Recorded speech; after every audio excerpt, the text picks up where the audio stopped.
Hi, this is Mark Arnold with another episode of Fun Ideas Podcast. And today I have a very special guest. He's animator. He's done a zillion other things. We'll talk about it all. It's JJ Sedelmaier. Here he is. Hello, everybody. Hi. How are you doing? I'm just doing dandy.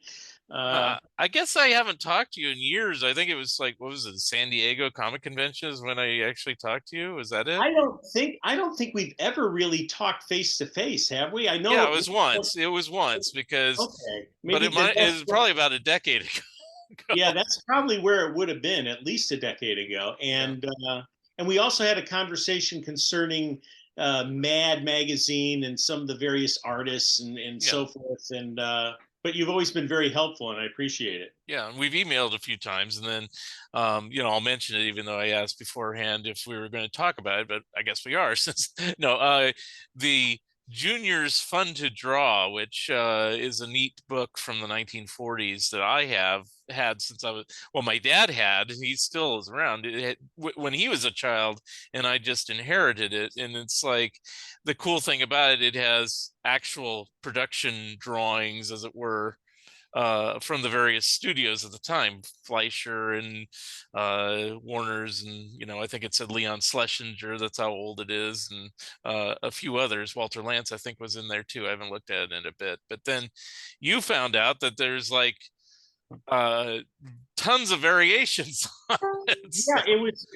I had never seen it before, and mm, I first saw it when I had read an article that John Canemaker did on his blog mm, about Nat Falk, who was the guy who wrote the How to Make Animated Cartoons in 1941, and had written this chapter in what eventually ended up being Junior's How to Draw or Fun to Draw, excuse me. It mm, it After looking it up and kind of getting over the fact that wait a minute, how come I don't know about this?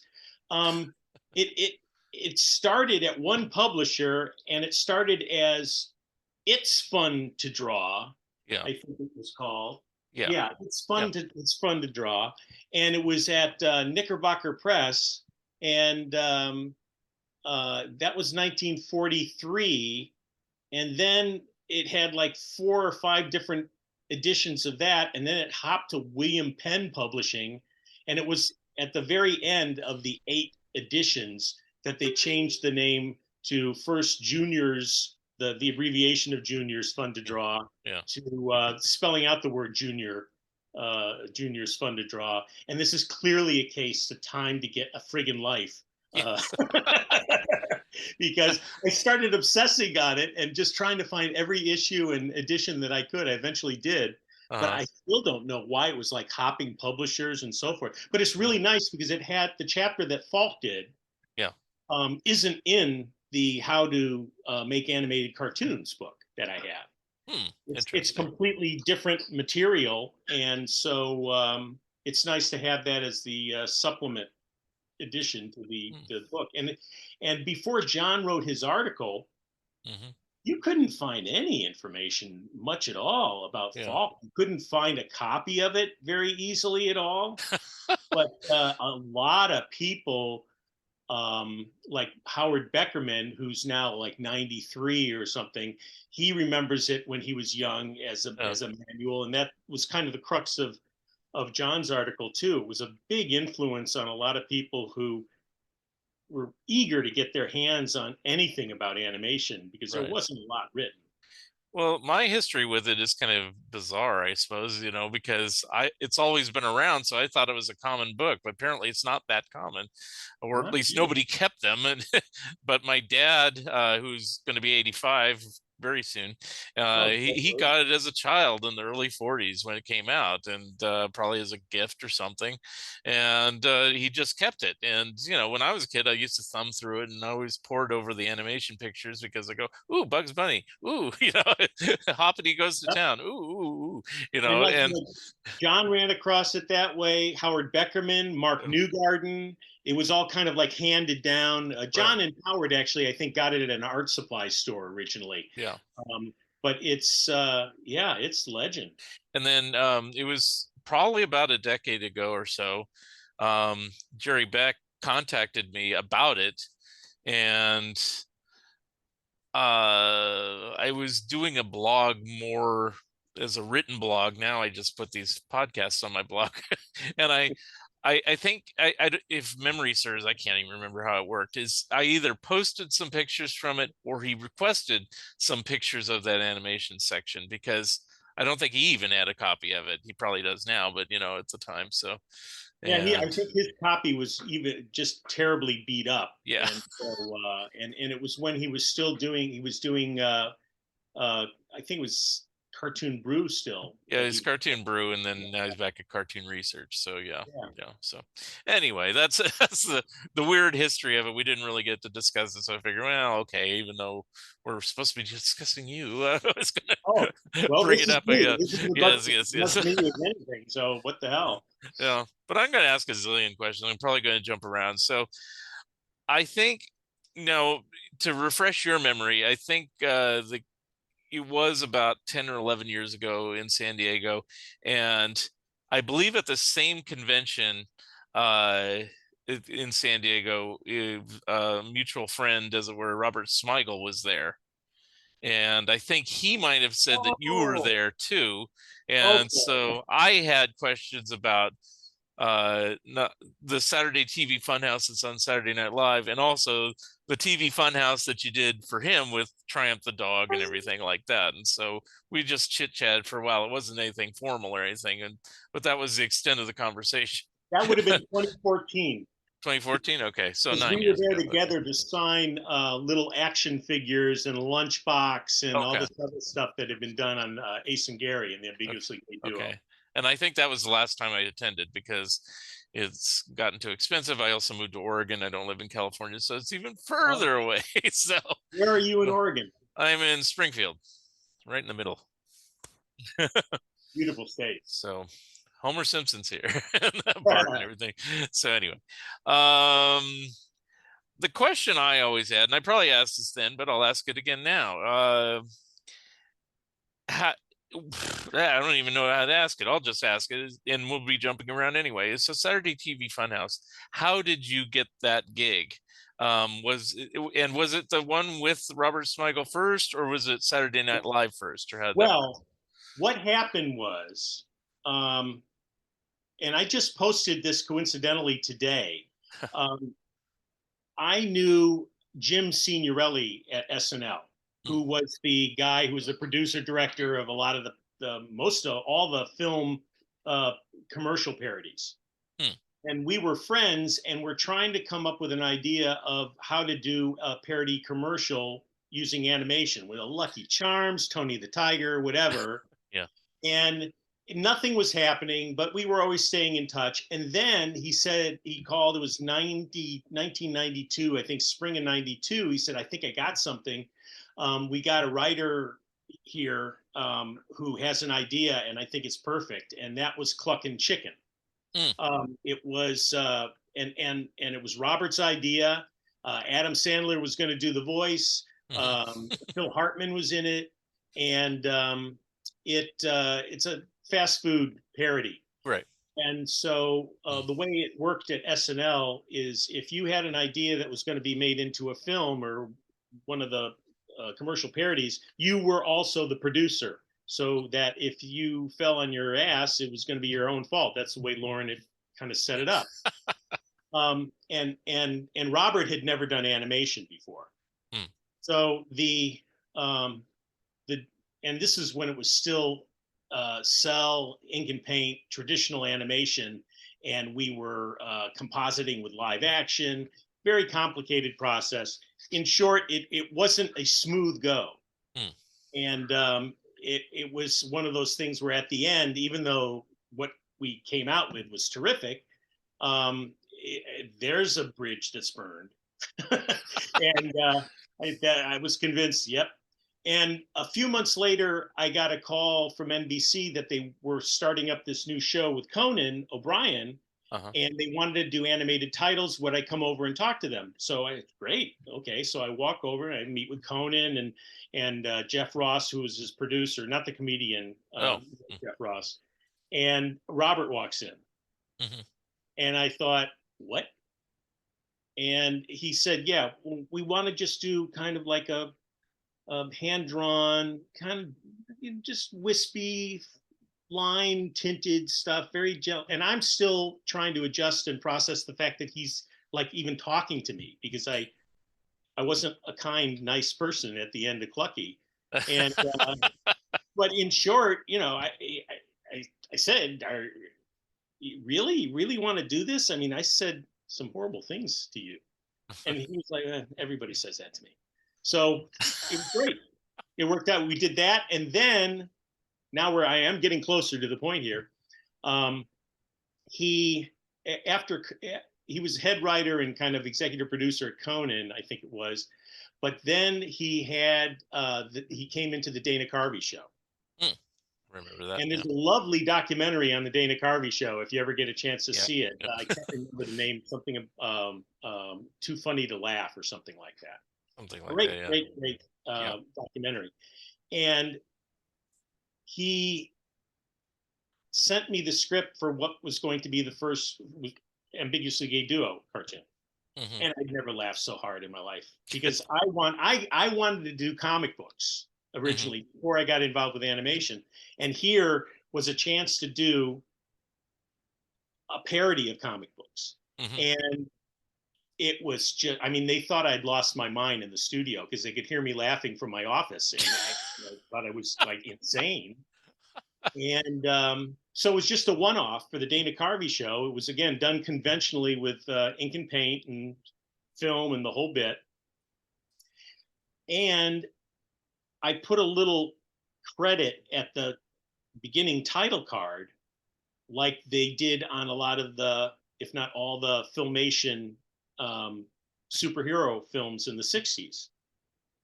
And a bunch of newspapers picked up on it. They saw our name down there, Eric Mink from the Daily News in New York.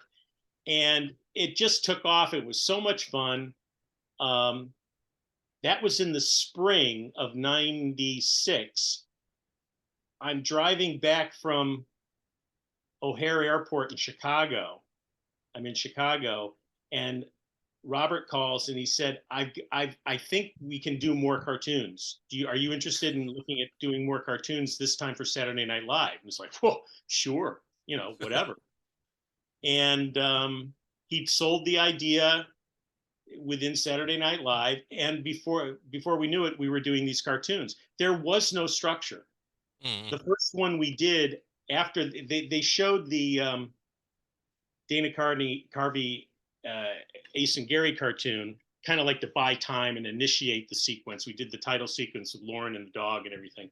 Hmm. And the first one we did was with Barry Blitt. You know who Barry Blitt is? Um, Political cartoonist, brilliant for the New okay. Yorker. Okay. And we did a thing with Ross Perot and Larry King.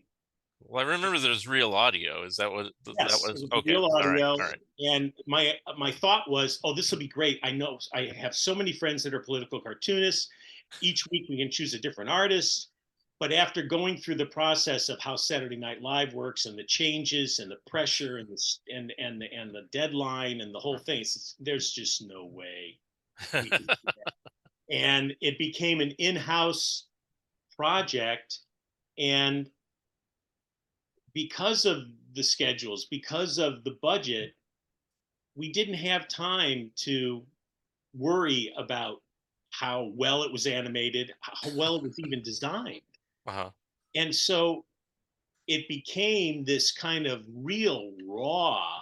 I mean, I'd love to say, oh yeah, well, it was always our idea to make it naive and kind of, raucous. No, it evolved. And thank God it did. Thank God we didn't have the schedule and the budget to do it nicely, Yeah. because it wouldn't have had the same edge. The only time it became difficult is when you're doing a Disney parody and the graphic vocabulary is so important. It's a part of the concept Right. that you can't take the shortcuts. Or even Schoolhouse Rock, as simple as that was, Right. it didn't look exactly like Schoolhouse Rock. It wasn't going to be as good. Right. So it is. We only did the first 3 seasons exclusively. Whenever there was a Ace and Gary, I would always want to do it, and if he had an emergency, fine. But it was very grueling, Mhm. but the library of animation we had now, and the way we kind of, all of us were able to change people's attitude towards, and not only that, but it's a self-contained little cartoon, this little jewel that's in the middle of the show, and everyone gets credit. Right.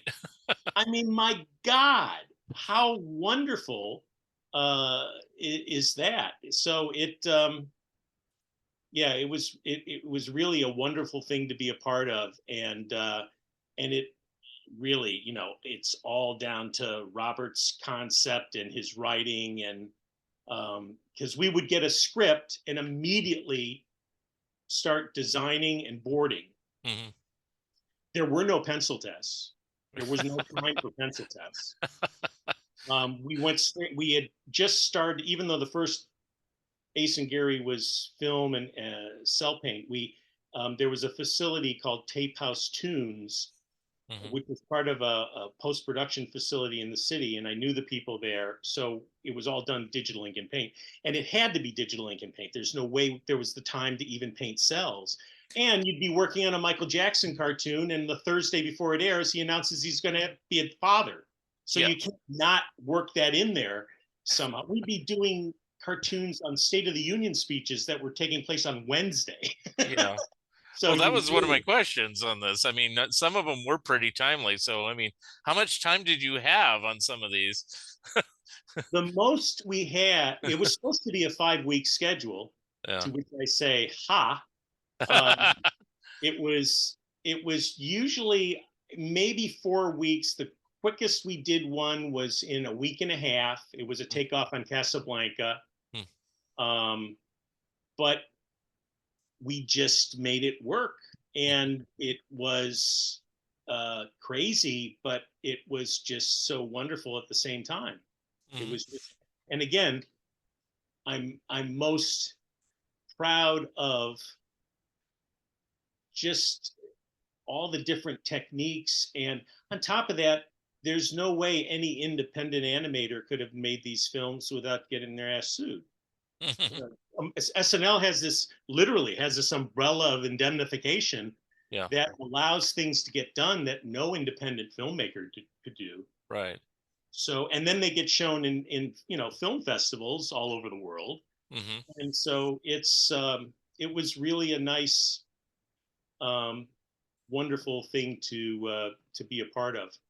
So, how many years did you actually do them? Was it like 5 or something? The first until 2000, Okay. and then unless it was an Ace and Gary, or unless something came up where they were already working on a cartoon and they didn't have time to start another one, and they couldn't stagger it from within, Mm-hmm. then we'd help out where we could. Yeah. But it went on until probably 2012, That long. Okay. 2010, because it was the digital short with Andy Samberg and so forth Oh that yeah, yeah, I remember kind of this. That's right. eclipsed it. Yeah. So you did those too, then? Okay. No, Oh, we did some animation for one of the digital oh, shorts. I see. We would still do a parody commercial once in a while if Jim had something going on. Mm-hmm. But yeah, that was the crux of it. Now, how did it end? I mean, did it just Lauren or somebody else say it ran its course, or It what? just kind of it petered out at the end, but it was pretty much long after we had stopped doing it. Okay. So yeah, So yeah. when did you stop doing it? I We mean, stopped doing it in 2000. We oh, started okay, in okay, 96 and we stopped officially in 2000. Like I said, unless there was a Ace and Gary or some other project that okay. came up that they needed help on, or And needed us to was it wanted to. your choice to end, or was it Yeah, okay? And was it just too grueling, or you had other projects coming along? What was it was too grueling, and it was, as much as everyone who worked on it was very proud to be a part of it.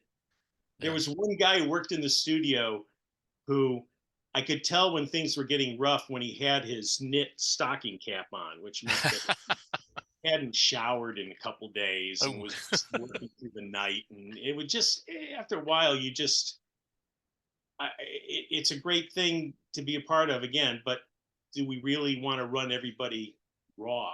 Right. And our we always had commercials going on at the same time. We Okay. wouldn't have been able to do the SNL stuff without doing commercials and projects that would make money. Hmm. So, but the what it did for our reputation, and even our that title card of the studio's name, of my name.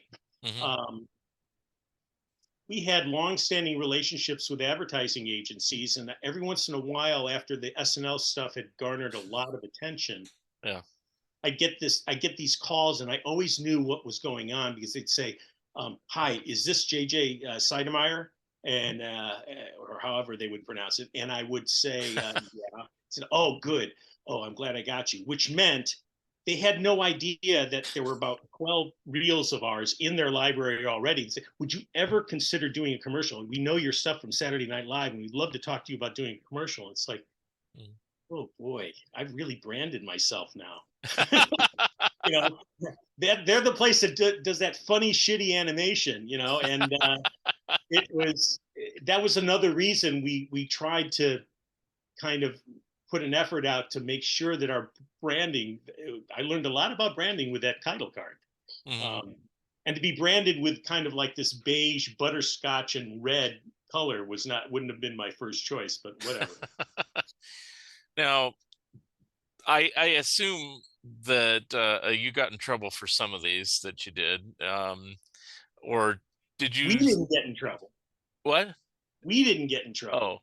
Oh, who? Um, because we were being indemnified by the show and by NBC. Okay, but Um, did they get in trouble? Like it seems like the Disney one, with the Disney Vault would have been one that. well, that's one. First of all, that's one we didn't do that particular one. Oh, However, I thought you I did. don't know that they got legal problems with that. Okay.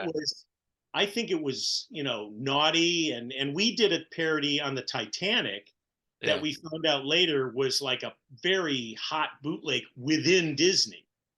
And so the only time I heard of an adverse reaction was the Schoolhouse Rock Oh, really? conspiracy Okay. theory rock that we did, which we, even when we were doing it, we were like, is this going to even like get on air? Because it totally trashes the networks and so forth. Yeah. And there was Mark Maron was the guy who kind of helped resurrect it and bring it back into the limelight, because it aired in New York, it aired in Central time zone, and I believe it didn't make the feed to Los Angeles. It Hmm. mysteriously was missing from the show, Hmm. and which is really chilling because in the cartoon it gets yanked off the air. It seems like I've seen it before. Now, did that one make it to the DVD? I have the DVD, but Yes, yes, it did make that's it to the why I've seen it, DVD. because I was saying And, I know I've seen it, but I may not have seen it on Saturday Night Live. You're right.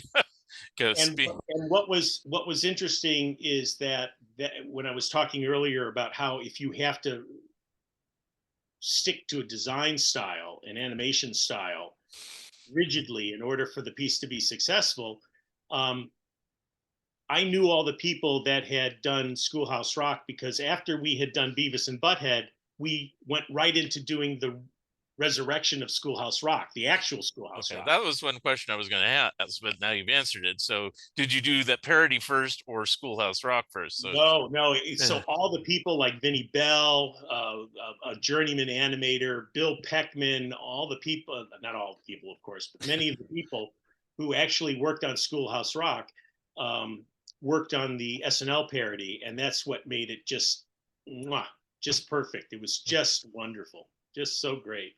Hmm. And Robert did a great job of getting the song to sound like it had been part of the whole series, Right, and so forth. right. But that's the only time I think there was a problem where we heard that there was some interior internal NBC stuff, because we had at one point Johnny Cochran in bed with Katie Couric, and that was. No, But some of the no stuff was problems. No really. problems with any of the ambiguously gay duos or No, anything. no. Really? As a matter of fact, Okay. um, because some of actually, them pushed the limit quite well, I thought. yeah, yeah. Because The best feedback we got uh was when we did a real audio. And for those of you out there who aren't familiar with our work on SNL, there was a section, a bunch of cartoons that were called real audios because they took actual audio from events, shows, and so forth, and we would animate to it, but just goes all terribly wrong. And we did a real audio of Tom Snyder's Tomorrow show, and because he took over the slot that Letterman had after Letterman left NBC, CBS, so they put Snyder in there, and we did a thing with him and Dolly Parton, and it really, just raked them over the coals, just in so many awful, terrible, go wrong ways. And the first show he had after that Saturday, yeah. he came on and he said, before I start the show, I just want to say, the folks at Saturday Night Live did this cartoon on me, and it was an interview I had with Dolly Parton, and a lot of people are saying, well, aren't you upset? I said, upset? I love it. If you want to do 1,000 of these, go ahead. And he showed it on his show. Mm-hmm. So something that we thought was going to be possibly a problem absolutely wasn't. Yeah. So it was, it all went pretty smoothly. And we had to go through a very rigid approval process so that things Yeah. could get in front of standards, whether it was a script or it was the Right. models. And, Robert would initial and sign off on everything, as would the legal department. Mm. But like I said, they also have a special kind of indemnification situation that allows the stuff to go through pretty well. Did you guys always come up with your own ideas? Were you suggested ideas, or what was? Every once in a while, we might add stuff as we're doing the board, but it was always subject to Robert's approval. Oh, okay. And they're usually, it's not like we would get the script and we would ponder this and go, well, we could do this and we could do that. And it's, Yeah. no, we would get the script and we would look at it and go, aren't you done yet? It Yeah. just had to dive right in. Yeah. Everything was combined into the pre-production phase, as opposed to normally where you do one, you go on to the next, you go on to the next, whether it's reading the track and doing the board and so forth. No, it had to crunch right in. Yeah. And the ones I remember well are like Token Power and Lady Smith, Black Mambazo in Outer Space. Those aren't ours. They are Those not yours. Oh, I'm no, sorry. no, I'm sorry. no, don't be sorry. No, Okay. look, I said, Well, Robert. how do you tell the difference on them? I mean, because it's been years, so I'm going by memory on this. So I would say to Robert, please keep doing such great work, because okay. everybody thinks we're doing it Oh, still. okay. Well, even I Yeah, did. So absolutely. there you go. Okay. Did you do the Black Sabbath one? We didn't do the Black Sabbath one. Okay. We did all the Ace and Garys. We did I think all but one ex-president. Okay. We did the real audios that were Casablanca, State of the Union. The Clinton apology was a real raucous one that we did, with right in the middle of the Monica Lewinsky thing. It got pretty visceral. That one, yeah. And but there were Tape House Tunes did some, Wachtenheim Marionetti did some. I think there were a couple of other studios that did some of them. It was mostly Wachtenheim Marionetti, though, that took over and did most of the ones after we stopped doing it. And Robert and David had both worked at our studio, so they could slide right into it very well. That's how I noticed it was the same. No, just kidding. All right. So normally on my podcast, I usually start at the beginning, but I just wanted to leap right into that. But I want to go way back. But how did you get? I mean, I read about you and your parents, so you had some artistic and commercial background. But is that what inspired you to get into a career that way, or how did life start for you, and how did you end up becoming an animator and things like that? You could say I was scripted, meaning um, that was going to be what I was going to get involved in because that's the environment, that's the attitude, that's the stuff I was most comfortable with. It certainly wasn't animation, but my parents met at the Art Institute in Chicago. Hmm. Um, my mother was kind of like a beatnik.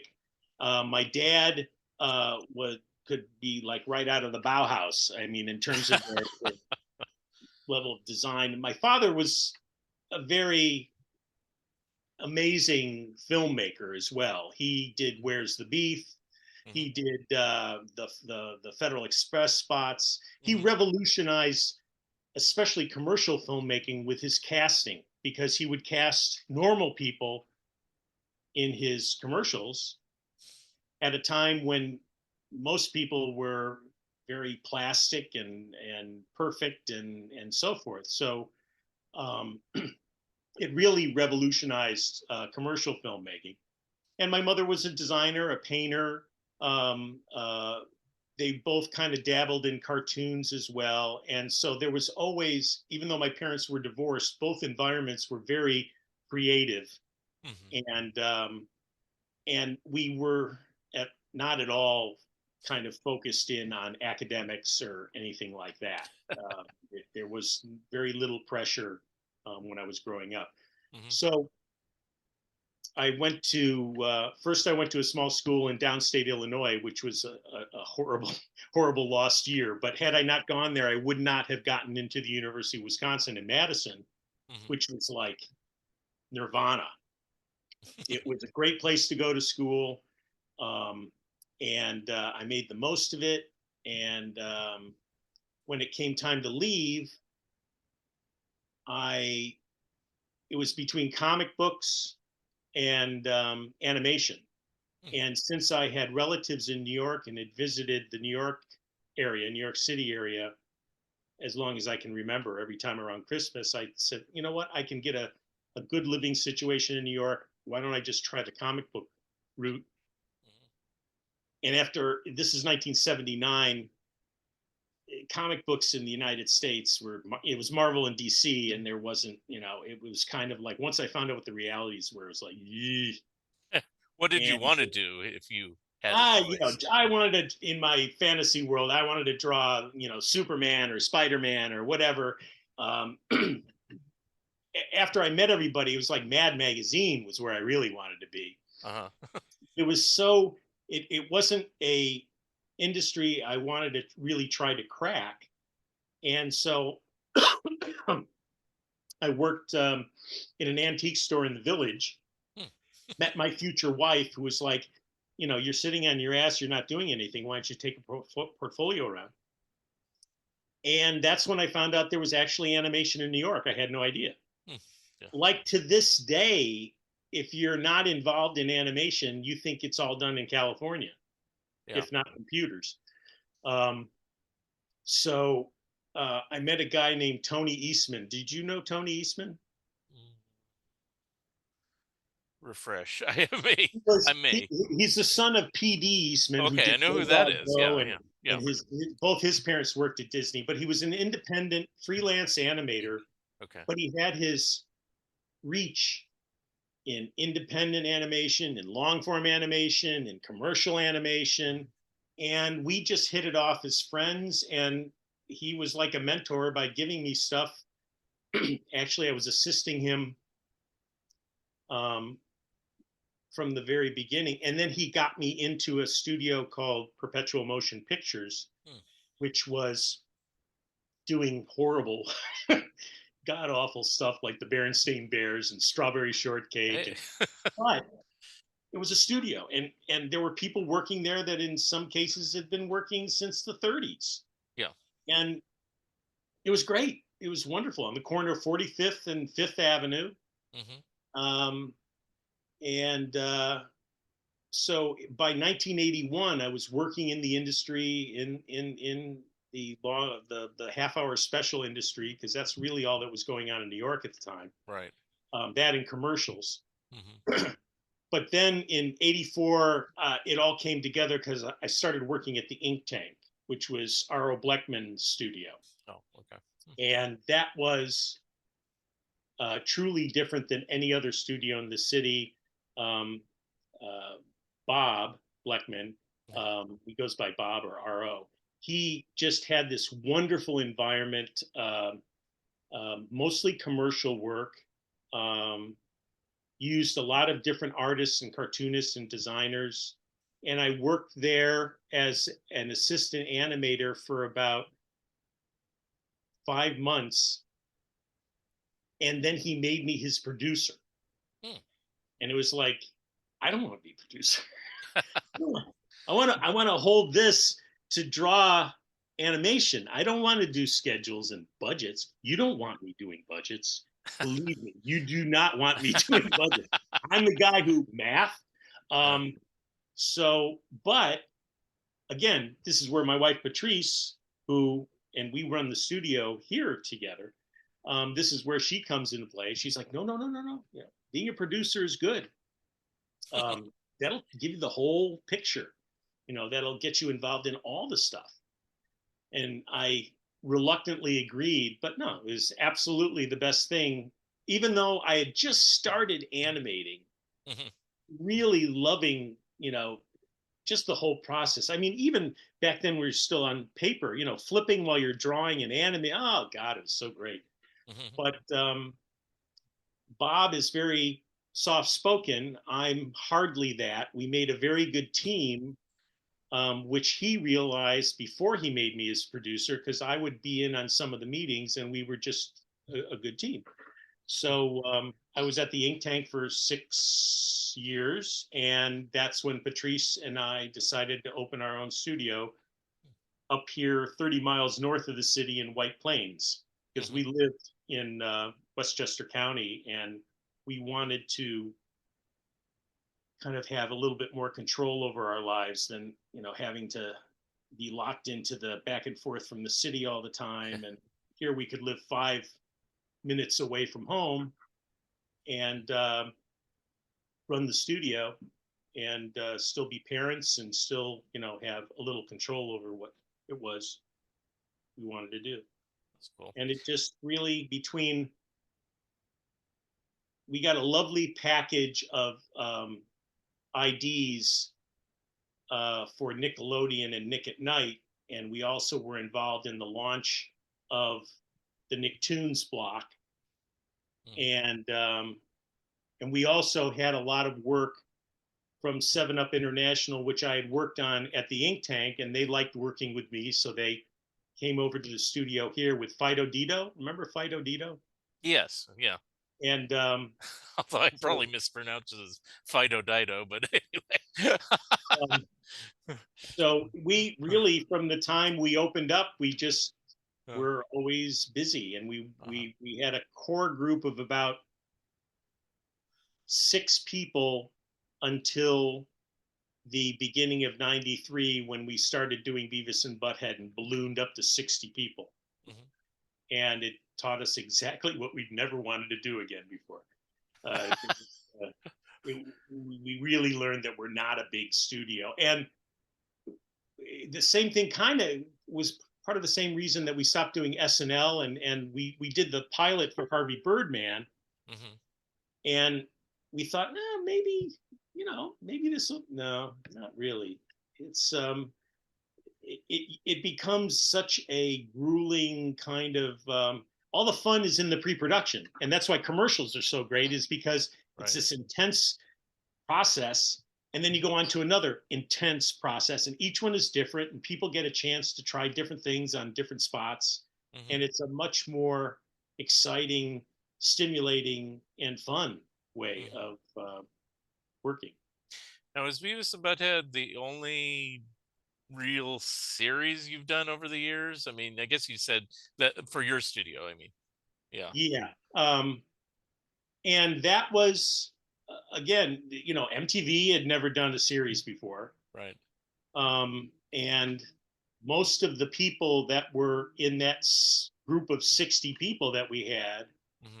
ended up hopping over to 1515 Broadway, where MTV started their studio, which went on to do, Oddities and the Max and Right. Celebrity Deathmatch. I mean, it was great because there was a thriving studio again in the city that was really, there was Curious Pictures too, which was busy.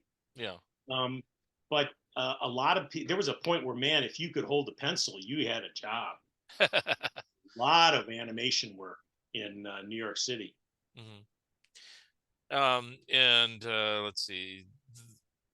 That was when Beavis and Butthead was still on MTV, right? And it was with the music videos and everything like that. So, Yeah, I which a mean, lot of people never get to see that. so I mean, how much footage did you actually turn out? Because I seem to remember it was a lot of music video more than animation material, because you Well, only did the first couple seasons, right? You didn't do the first whole season. first season. Okay. And the idea when we saw Frog Baseball and Mike's other films, I'm looking at this and going, there's not a whole lot of animation here. Yeah. And what's there is pretty raw. Hmm. And we had recently formed a friendship with John Whitney Jr. Do you know who that is? Not sure. His father was a pioneer in optical and even computer animation, and John Oh, Jr. okay. had a company called US Animation. Okay, I've heard of And that. they Okay. were Yeah. in his theory of having paperless animation. He Hmm. wanted to get more and more into computer type stuff. So the first season of Beavis, we said, well, okay, so we got the couch and we got them walking down the street and we got them air guitar. Backgrounds are different, ideally, in each spot, but we could get to the point where we start building up a library Hmm. and just re-expose existing animation, Hmm. which will make it seem dumb too. We want it to look like they did it. Yeah. So, and that's what we brought John in, and what we would do is we would do the drawings on paper, send them to North Hollywood to where his studio was. They would scan it, color it, and Hmm. composite it, and then ship the final D1 or whatever tape Hmm. to MTV. Hmm.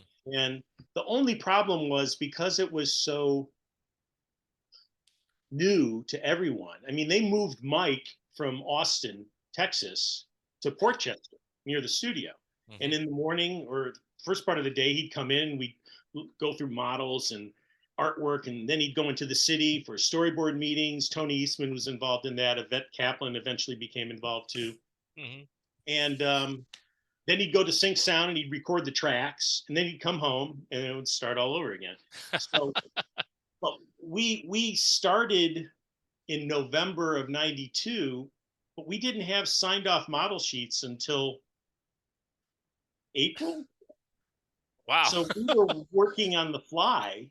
Yeah. We were just working as the scripts were getting done. And there were also times with US Animation where their software would need to upgrade or catch up. So all this stuff was coming down at the same time. We ended up doing 120 minutes of animation between November and the end of May, which was kind of extraordinary. Yeah. um, but it just took off. Yeah. Yeah. Needless to say, I would say between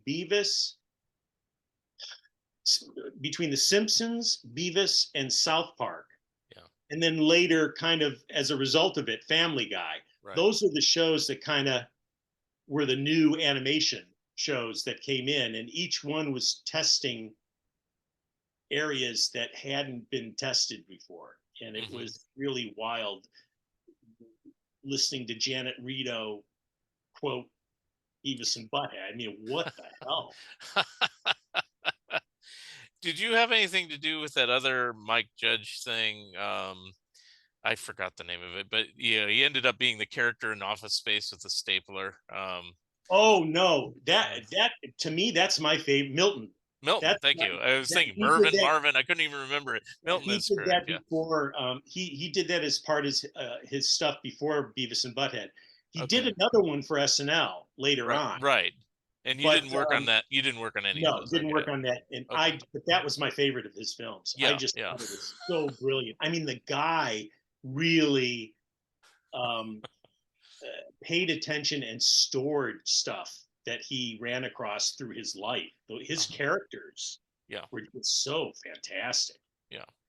Well, I like everything Mike Judge has done. I even like Yeah, his live action films, even the more not much obscure left ones. alike. It's Yeah. just really, really fantastic. Great stuff. Yeah. So, I guess all along on your studio, you've done commercials. Did you do anything else? Like you mentioned the Nickelodeon things. Did you do other like things like that throughout the Yeah, we years, would or? do. Well, actually, we did the in-house film with Betty Cohen and Tom Corey, and Tom Pomposello. That was the film to sell the idea of Cartoon Network within Turner. Oh, I've heard that before. Yeah, It was, yeah, yeah. it was, and even, I mean, we were looking at all this stuff and going, who's going to watch cartoons 24 hours? It's just like, it's kind of like weird. Me. And yeah, I know. Of course, I feel stupid for even thinking. I have to tell you this story. I'll interrupt you. So, um, I worked at Channel 44 as local independent in San Francisco from 1989 to 1994, and uh I always had like an idea, man, there's so many cartoons out there. There should be a cable station just devoted to animation. And I even had an idea of calling it, it was just in my own head. I wasn't telling anybody. It just, it could be called the animation station, which never came to pass, but then Cartoon Network basically came up with the idea that I wanted.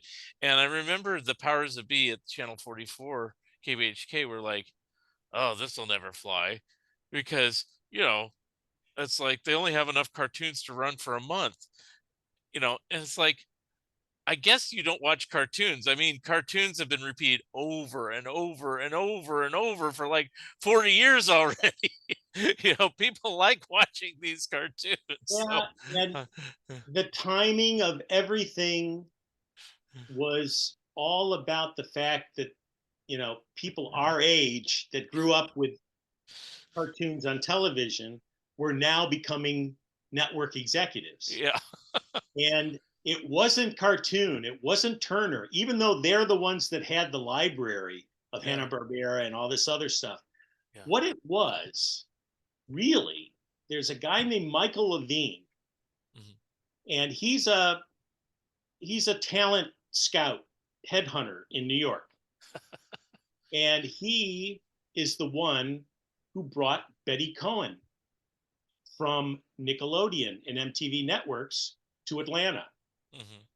And the reason he did that is because they were starting this Cartoon Network and they needed a head and a thought process and a branding experience that was essentially the same as Nick at Night. Mhm. And you've got these bankrupt shows that Yeah. no one wants to watch, are dirt cheap.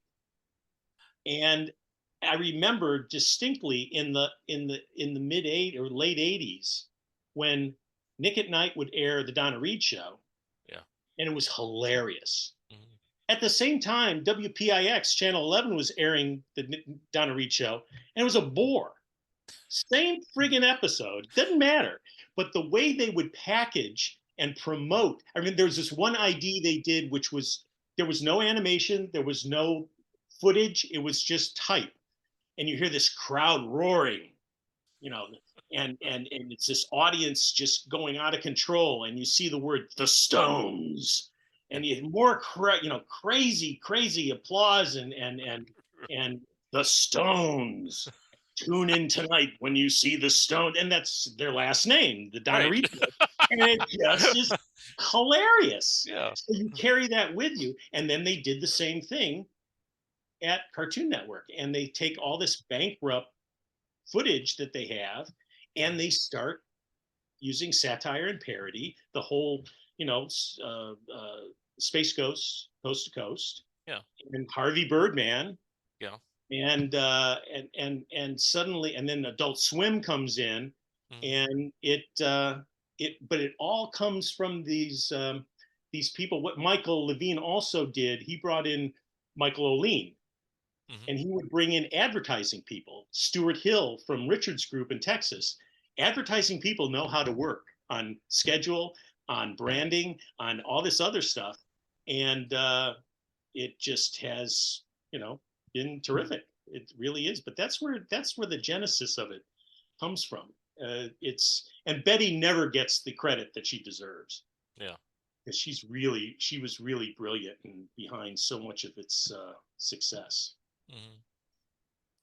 So on your studio, I know you've done a lot of different things over the years, but nowadays, what do you primarily do? Is it just advertising, or is it what? It's commercial spots. It's projects that might be seem fun to work on. There's a friend of mine, Paul Mercurio, is a comedian, and he had an off Broadway show that he's trying to work into a series, and it's Paul, a guy named Jim Hennigan, and Frank Oz, and I, that are all kind of working together to seeing if we can get this going. So it's also, I've gotten into doing um, curating shows. I have been working on a show about the animation industry in New York Hmm. and the history of that.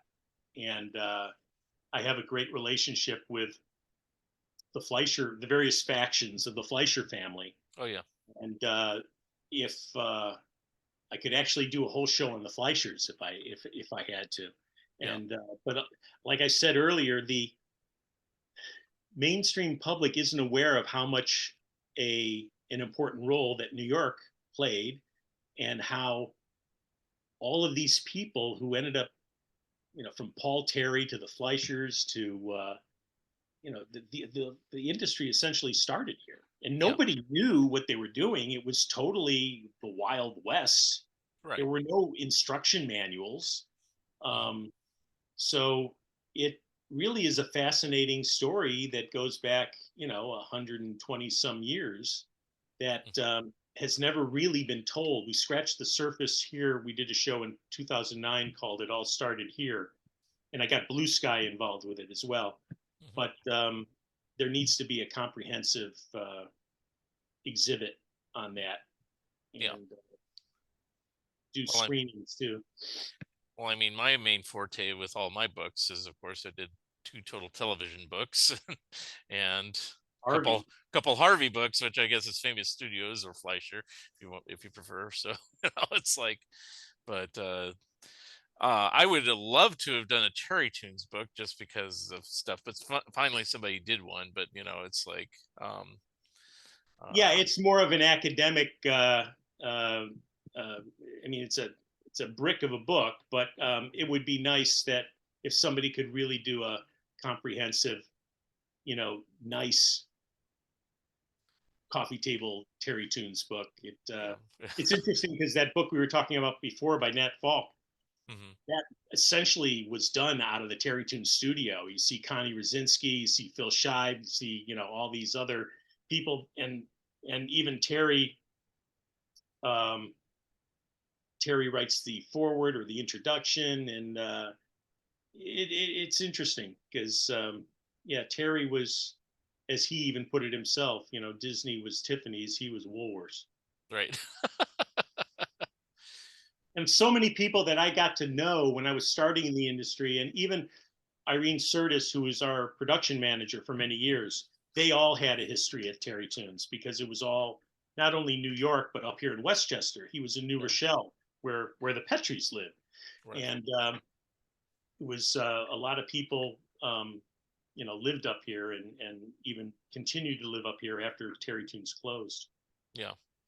The other studios, but I can't name them off the top of my head by name, but but a lot of studios of New York contributed to things like the animation for Sesame Street and things like that over Oh the years. yeah, So, did you work on any of those type of segments, even at your present company or before? we Yeah. worked on Between the Lions, Oh, I remember that. Yeah. um, which was with Did you do Chicken Jane? no, we Oh, it was Surf, Bennett Cerf's son, who was Christopher kind of one of Surf. the producers or creatives there. Um, um, but the other short form stuff we did were the MTV IDs, Oh yeah. which were great because you basically go in there with a handful of ideas and come out with a handful of cartoons that you'd be doing, and they were again part of the whole MTV network group. That idea of not having one place do these IDs, having just feeding it out to independent animators and studios all over the world. It Hmm. was just a brilliant branding, technique because it was all these different styles, but you always had the logo. It was like a London Underground poster. Right. You just got the logo there. You're set. You Right. do whatever you want. Um, and uh, uh, we would do, some Adult Swim stuff, or sometimes advertising agencies would have projects that weren't for broadcast, and they were kind of fun to work on because they didn't have the normal restrictions put on them that you What? might get broadcast. We did a whole series of cartoons for Maxim Hmm. magazine, and uh, Were but these it's like again, like industrial films, or that's what they used to be called. They just okay? became short form teasing fun things because by the time you get to the late 90s, Hmm. animation is no longer this kind of utilitarian uh, oatmeal that you just shove in here and there. It becomes something that people want to do, Yeah. and that having the reputation of having worked with everything from Beavis to MTV to SNL, it Hmm. certainly didn't hurt to have that reputation because it was, and it also solved a myriad of problems that I used to have when I was like at the ink tank, where they weren't as prepared to take an unconventional approach to the work. But then looking at our stuff and us being known for relatively irreverent stuff, it kind of paved the way nicely for stuff. Hmm. I'm jumping around a little bit, but you'd mentioned Schoolhouse Rock. I wrote down that you did three of the newer ones. Was those? Can you list the ones that you did? We did Mr. Morton. Okay, I remember that one. Um, we did Busy Peas, Busy Prepositions, Hmm. and Dollars and Cents, Sense. Okay. Um, Mr. Morton was designed by Tom Yohe. Hmm. Busy Peas was designed by Bill Peckman, and Dollars and Cents was Tom Yohe Jr. Hmm. um, and they were just such, especially right after Beavis and Butthead. Is that when you It did was them? Okay. just so terrific to be a part of that because these were the first three that were done after they brought it back from a hiatus that had Right. something to do with the Reagan administration. It was in I didn't know that. mothballs for a while. I didn't know that. I just thought it ran its course and No, it just no, was off for a few it had years. to do with educational programming, Huh. Okay. and the rules or the law or whatever had changed. Yeah. Um, the bill, no, had changed, and so Phil Kimmelman had either he wasn't doing animation anymore or he had something else going on, and he recommended to Tom Yohe and George Newell and Rad Stone, why don't you get in touch with JJ? I'm sure he could do it, and I'm sure he'd love to do it. And they were absolutely right. It was just a joy. And it was also our beginning of really doing. It was a follow through in terms of the production as from Beavis of doing digital ink and paint. Mm, okay. We really understood it. We still were doing film and ink and paint and cells and everything up to about 97, Hmm. which was longer than most. Mm, But after that, it was all digital ink and paint, and um, we had stopped doing it in California, and we're able to do it in New York now mm, too. It's very helpful. I mean, the routine of doing the animation. Our cameraman was in the city, so we had to messenger the artwork into the city, and would be shot by Daniel Esterman at Animus Films. In the middle of the night, he would take it to Technicolor to get processed and printed. We'd send a messenger into Technicolor at like 6:37 in the morning to pick it up and bring it back up to the studio. I would cut it. Then we take it back into the city to have a 3/4 inch made. Then we have to get it back. Oh my God. Do I miss that? I don't miss that. wow. um, so yeah, but it's still, it's what we had to do, so we did it. Hmm. Couple other things to ask you about. Yeah, you did a series called Tech Jansen for the Colbert Report. I don't know if I saw those necessarily, so you might have to refresh my memory because I didn't have cable during those years. So I'd see Colbert's show sparingly, compared to like how he's on every night now. But Yeah, this is on regular network. 2006, so he Yeah, was on every night. yeah, But, it was that power hour of Daily Show and right. Colbert. But it was on cable, and it, It it was on wasn't. cable, yeah. Yeah, and there was no streaming yet, so it's like, yeah, I wasn't seeing this stuff. So, And we did that in 2006, and um, the woman who was the producer of Robert's cartoons, Sam Sharf, hmm, had hopped over to Colbert, hmm, the Colbert Report, not the late night. right. Um, he had started talking about Tech Jansen and um, this series. It wasn't something that was animated. There would be a segment in the show where he'd talk about this science fiction character and this whole world. Hmm, And at a certain point, they decided, why don't we do some cartoons? hmm. And Sam called me over. A bunch of people pitched. It was the weirdest experience because I knew Steven because he's the voice of Ace Right. of the Previously Gay Yeah. Duo. Yeah. So there was a comfort level built in there that was very nice. I just went over there and talked to them about what I thought the show should be. And obviously, Tech Jansen was Colbert.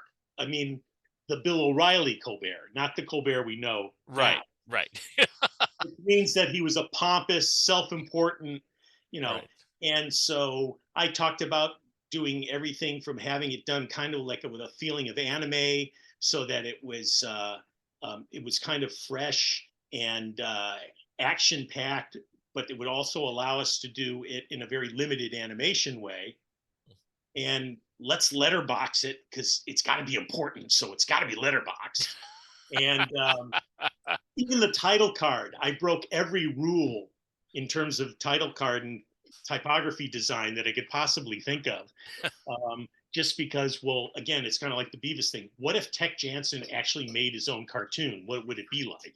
Hmm. And so it was a wonderful, I think we did five, maybe six. Hmm. And, but all of the people, there were, I think, like five different writers for the show, and they all had to be involved in the approval process, Yeah. including Steven. And that meant that we had to find a time of the day that we could get everybody together because once the day started, so we were having production meetings at like 7:30 in the morning on 54th Street off of 10th Avenue, where the Daily Show and the Colbert Show were being shot. And in some respects, it's amazing. It worked out because there were so many hands in the soup.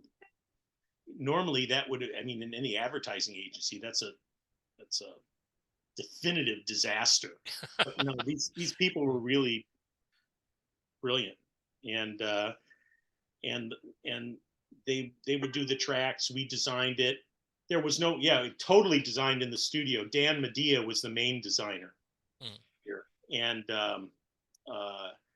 it was fun watching it come together, and everybody was very, very happy with it. But that was another thing that we it just got a little grueling, and we went, okay. Um, and then there's one other thing, and I don't know. Like I write notes, and sometimes I go, I don't know what this is, but I figure if I if I mention it, you hopefully will know. Psych. What is Yeah, that? What is that?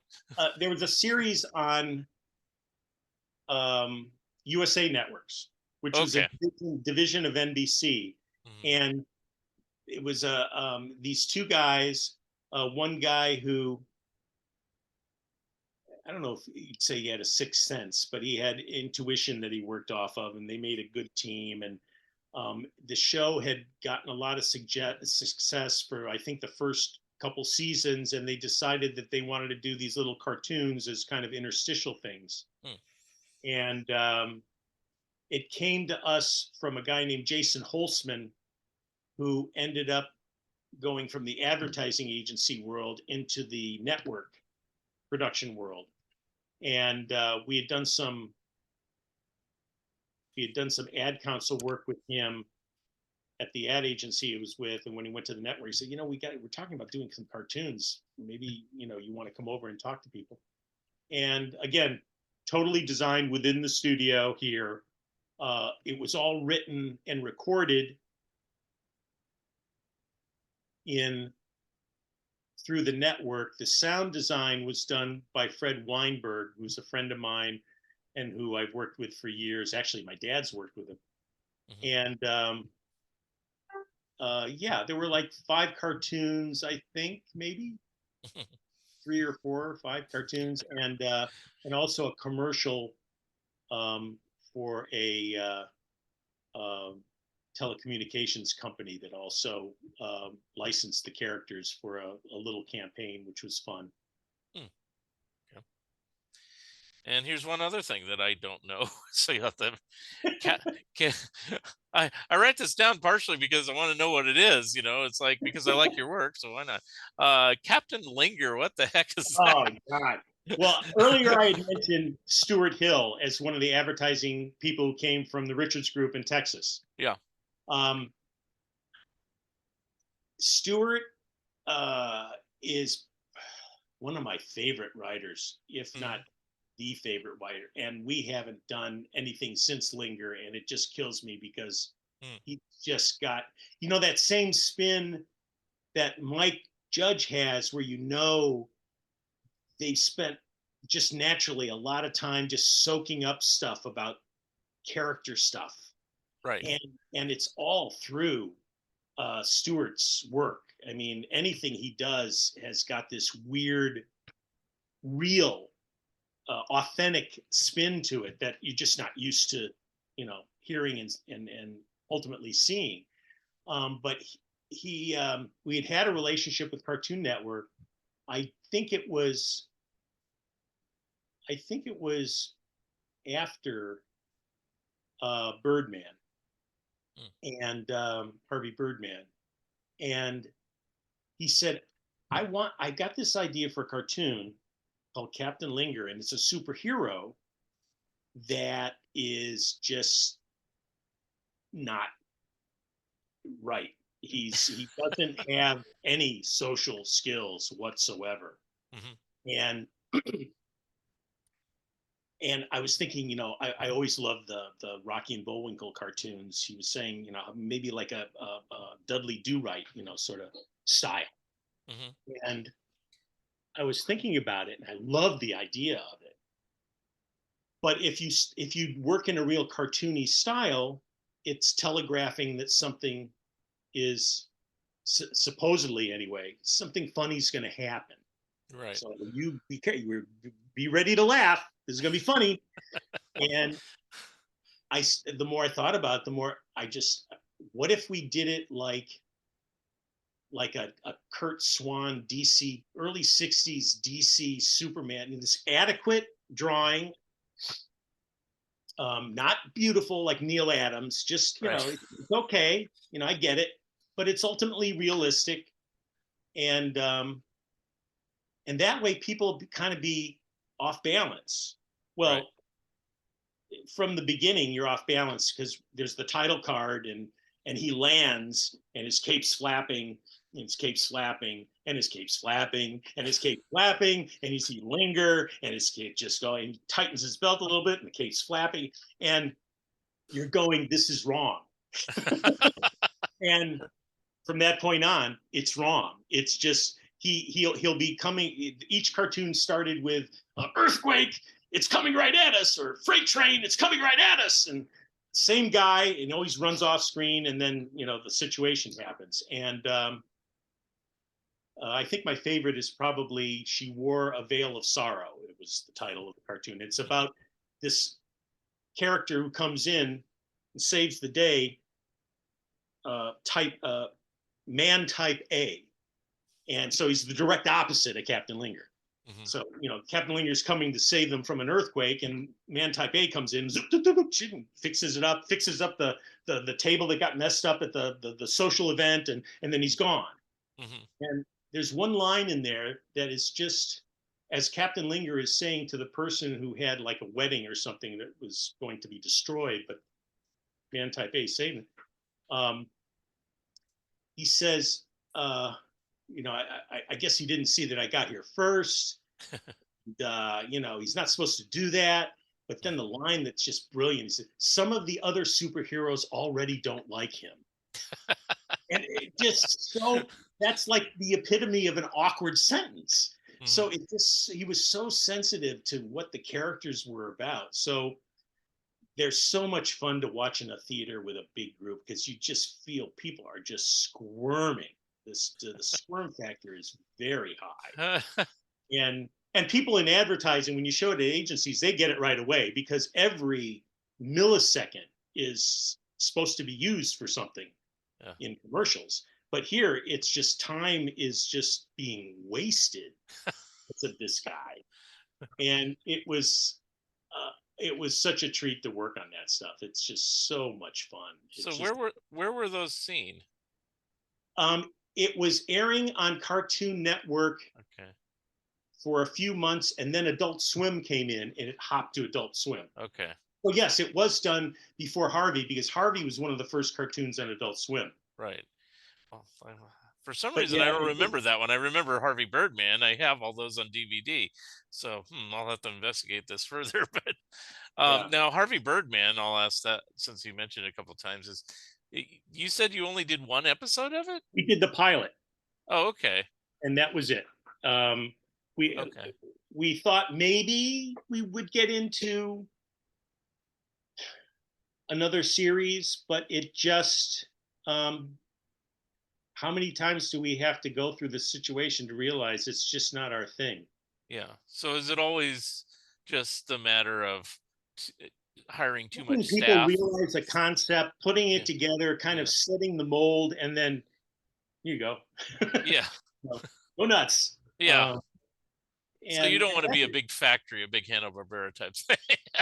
And it was very interesting, because after Beavis, we had visitors from all the studios in California, Universal and DEEK, and they all came they all made a special trip here, and it was great meeting everybody. It's not what we really feel comfortable doing. And so I'm glad it didn't get any more. I'm glad we really did learn our lesson from Beavis.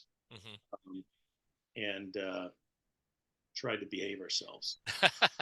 Now, would you still be open to doing pilot film like Harvey Birdman if something new came along?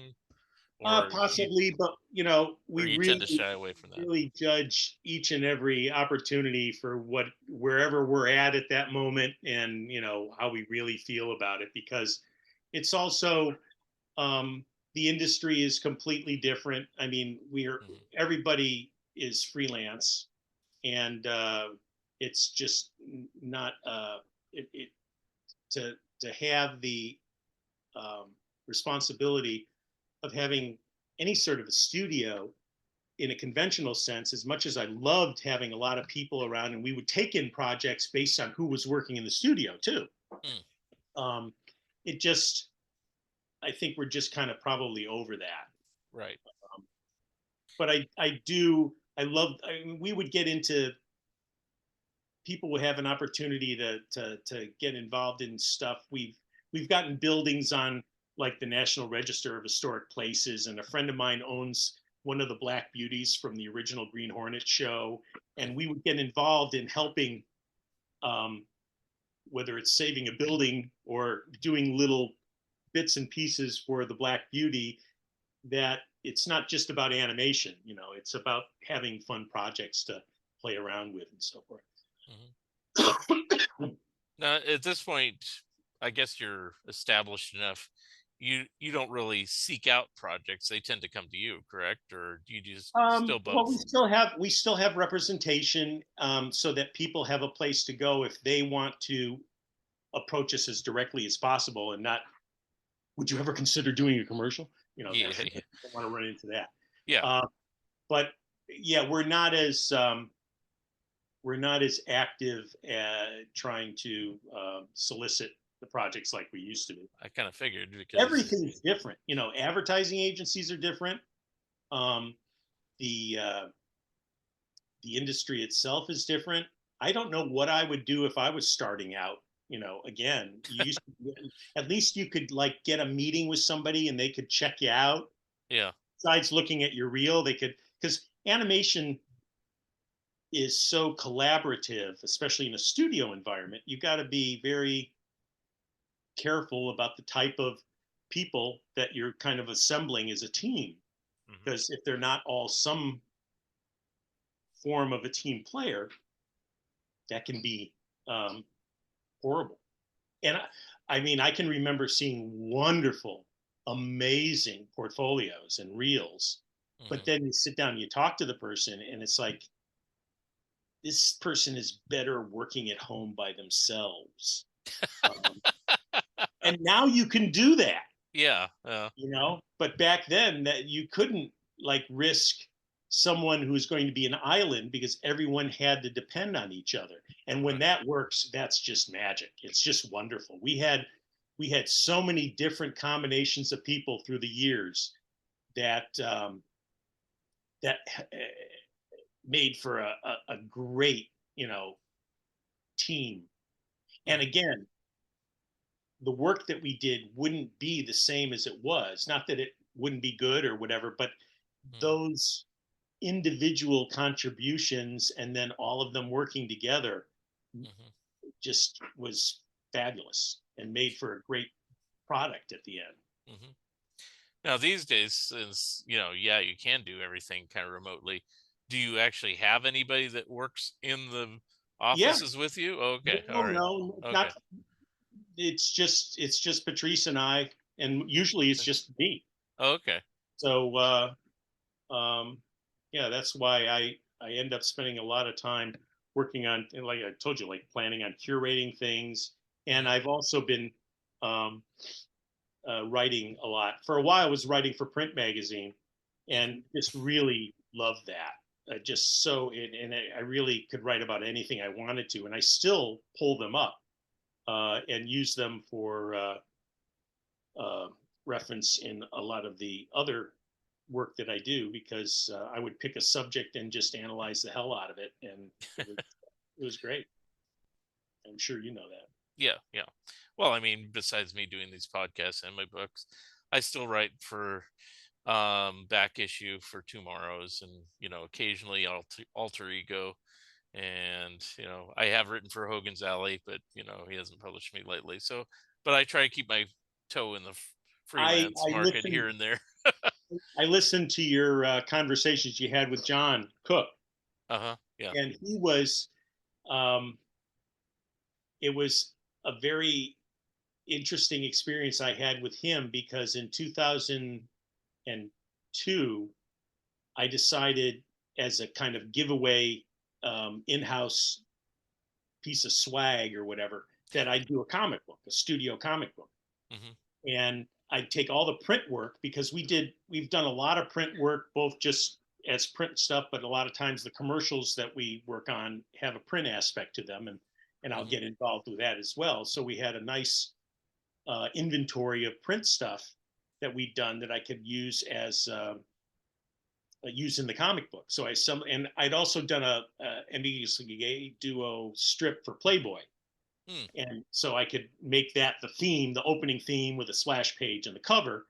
And I Hmm. had Alex Ross, who's a very well-known comic book artist, do the Right. cover.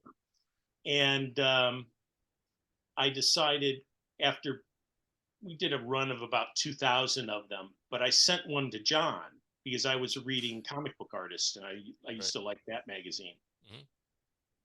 And he did this wonderful uh, piece on it. It's like, I get that. What? I get this comic book from out of left field. I don't know what it's coming at me, but it's like, oh my God, it's gorgeous. And and I end up getting invited to Comic Con, Hmm. and it kind of took the studio to a very interesting level because we were now into another kind of area of geekdom. Same gene, but a different area.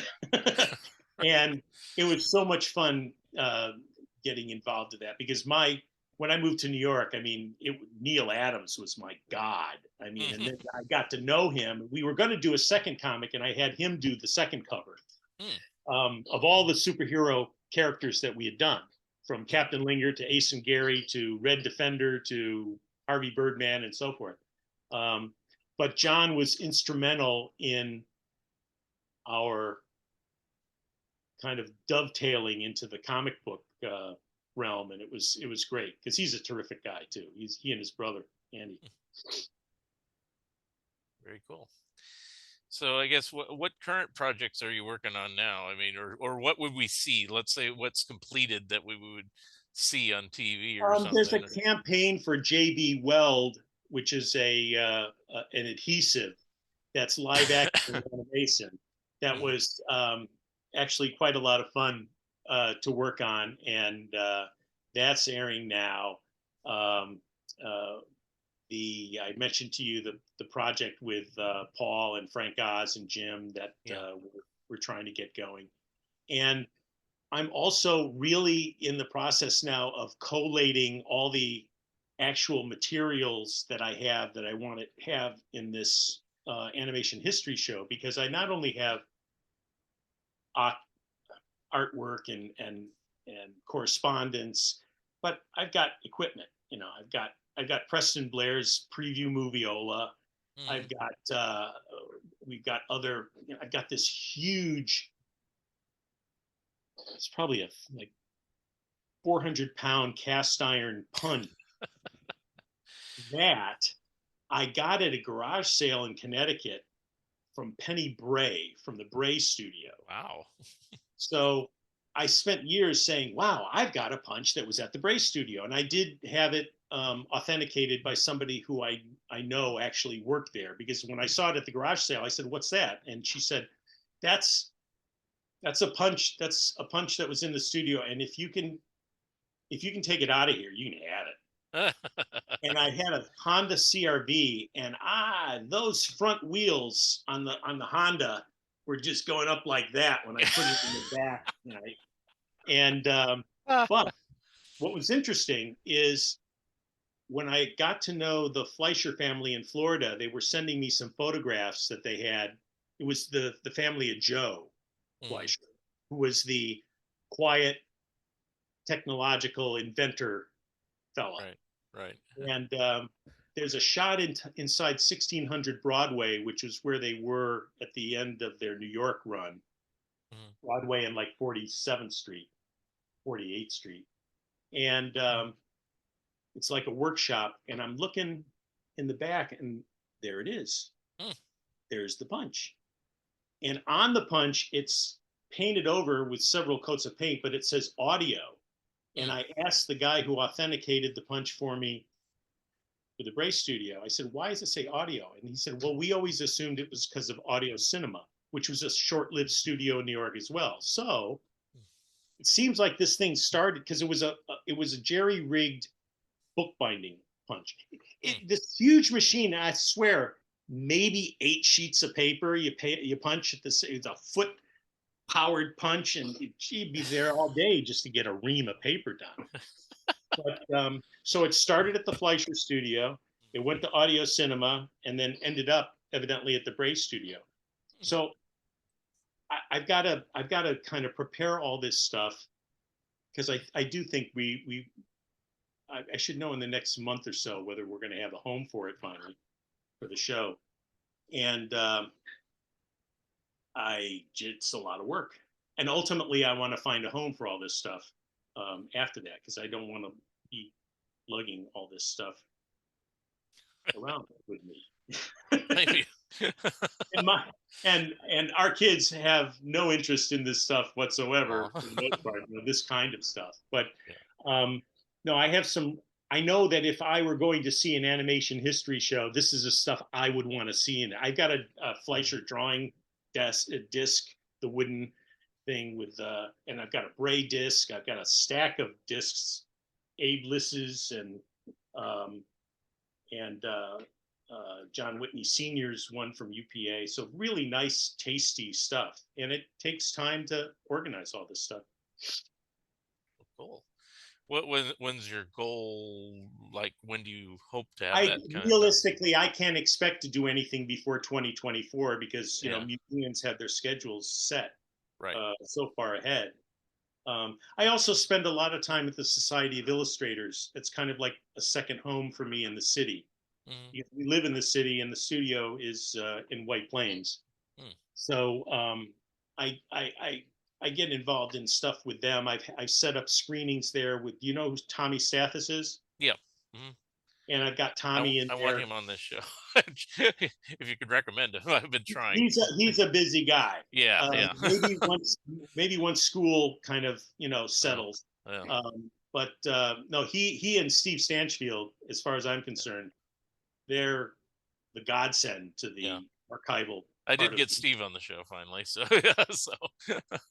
But Tommy's got stuff even the Library of Congress doesn't have. It's just amazing. Right.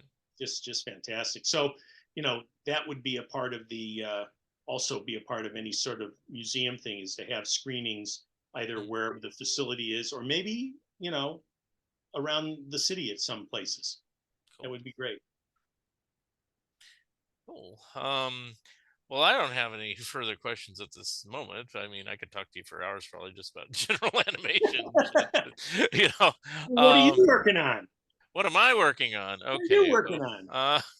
I am trying to finish my Mad book, but for this very podcast, I finally got Sam Viviano about a week or so ago.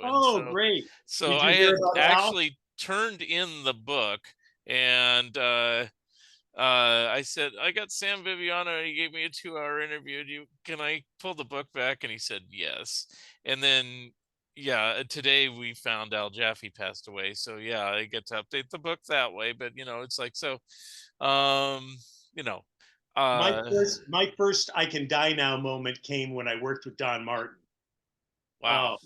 I met him once, but way back, and it's just another San Diego thing, 1990. So that's that's around when I worked with him too. Yeah. And it was the so Inkpot Awards, and they said, and here's Don Martin, and he just kind of stood up and raised his hand, and then sat back down. He was very quiet and to himself. And I was quite more shy back then, so I didn't think to go up to talk to him. I figured he's busy, he doesn't, so I don't know if I could have said anything anyway. Love your cartoons. It's like, but anyway, we did 2 spots with him for VH1 in 1990. It was through Fred Allen too, Fred Seibert and Alan Goodman. And they were great. And Tom Pomposello, the late great Tom Pomposello, did the sound design for them. And I got to know Don and Norma very well, and it was just a wonderful one. I couldn't believe I was working with Don Martin. And about 5 years ago, even longer. Um, I worked with Al on some stuff for Ford, and he was up for it. He said, but no, JJ, I can't do all these drawings. I said, no. As many drawings as you want to do is fine. You know, we can get by with. We got plenty of reference material, no problem. I want to, pick your brain in terms of the idea. So the concept was his, Yeah. and we just worked around it. But he was such a joy and such a lovely. I posted something today, a nice film that the advertising agency put together of visiting his studio and talking to him about working together. And Yeah. he was just such a doll. Him I did meet. Jaffe I met when he turned the young age of 90. um, they did a CAPS meeting in LA, and I went down to LA to meet and greet and everything, and it was just a salute to his 90th birthday and everything, and it was cool. And All these guys, all they wanted to do was just have a job. yeah, yeah, yeah. And when you go to the Society of Illustrators, which is now, for a while it was really dusty and didn't really have a much of a goal or a presence in the cartoon community because they poo-pooed cartoons. But last 10 years or so, Yeah. they'd have wonderful panels with Al and Erwin Hazen and Arnold Roth and all these other people, just talking about what it was like to work together and Mhm. work, separately, and what just the industry was like. So great to, and it must have been wonderful for them too, that they Yeah. can tell their stories and people are just totally juiced to listen to them. Mhm. Now, the other book I'm working on, and you may be able to help at some point, but I haven't. I'm not that far along, because I'm trying to get this other one done. Is TV cartoons that time forgot, and it's Sounds like kind of a show that Jerry would show at Comic Con. yeah. Well, guess what? It's Jerry Beck that said you need to write a book with this title and do this. But basically, he's giving me the assignment of a book he would like to read, but he doesn't want to do it, and I get it. It's basically I want we both kind of and other people, Camden Speeds and I, and we were just kind of going back and forth.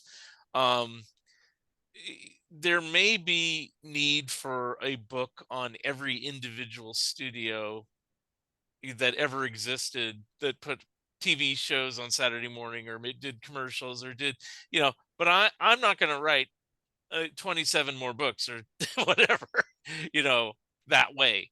But I realized, I did my total television book. There's been Keith Scott's Jay Ward books that are really good, and Daryl Van Sitter's, and also, and then What there's about the Keith couple. Scott? What about the Keith? You saying you're just Well, referring to Keith? I'm saying the ones I'm not covering, but it's Oh, like there's a couple good Filmation books, there's a couple good Hanna-Barbera books, there's a couple good, and it's like if you weed all those other studios out, that then you get the leftovers like Krantz and you know uh the one that did Linus Lionheart, I can't think of all the TV spots as one, and and I have like 15 studios I'm focusing a chapter each on.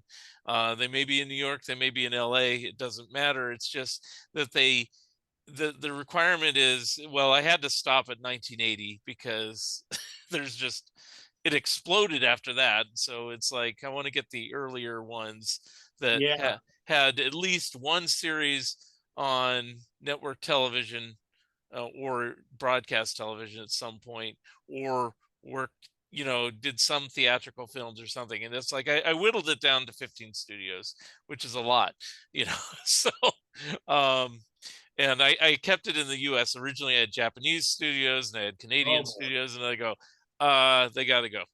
It's like, so, because this book will be 1,500 pages, and it's like, and it's like, and maybe there's another book later on for something, but that's what I'm kind of focusing on, because I don't know if there's a book length of the books that I write for some of these studios, like Hal Seeger's studio. Is there a book in there, but there's a good chapter in there, Right. Right. and so that's what I'm trying to think of. It's like they didn't do enough production to warrant, an entire book about it. I mean, I guess I could be all grandiose and write a big book on all of them, but at the same time, I would rather just do a smallish version.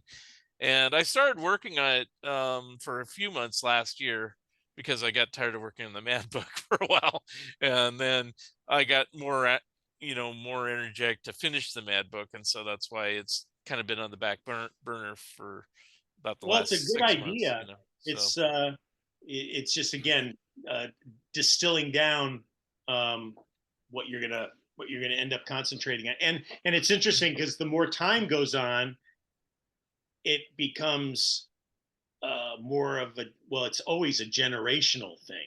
yeah, And as we get older, and the younger group comes in, there's less interest in the stuff that we were interested in. yeah. So that's gotta, Well, for me, it's kind of like, the TV version of Mice and Magic.